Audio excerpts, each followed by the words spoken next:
حضرت خالد بن ولید رضی اللہ عنہ، جن کا لقب تاریخ میں سیف اللہ ہے، یعنی اللہ کی تلوار۔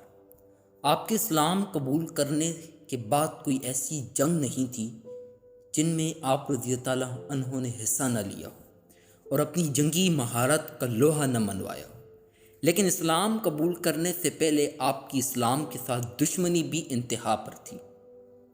حضرت خالد بن ولید فرماتے ہیں کہ ایک دفعہ حضور پاک صلی اللہ علیہ وسلم عمرہ ادا کرنے کے لیے مکہ کی طرف روانہ ہوئے اور راستے میں مقام اسفان تک پہنچے تو قریش آپ صلی اللہ علیہ وآلہ وسلم کو روکنے کے لیے حرم سے وہاں پہنچے۔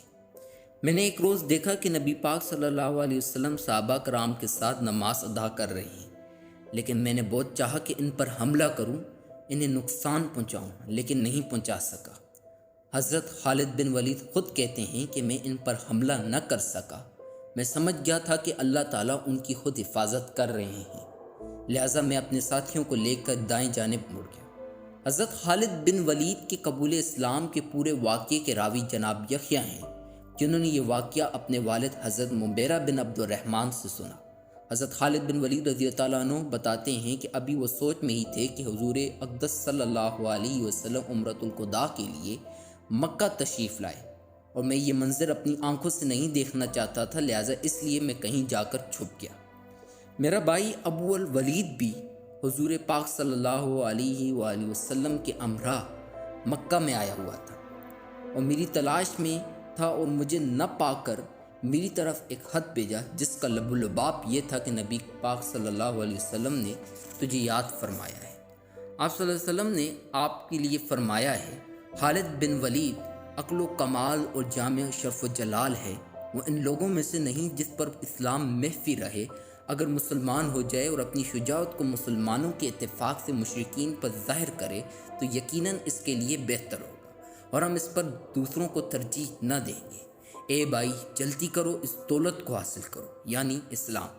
حضرت خالد بن ولید رضی اللہ عنہ کہتے ہیں کہ جب میں نے یہ خط پڑھا تو میرے دل میں اسلام کی رغبت غالب ہو گئی، اور میں نے حضور پاک صلی اللہ علیہ وسلم کی بارگاہ میں حاضری دینے کا ارادہ کیا۔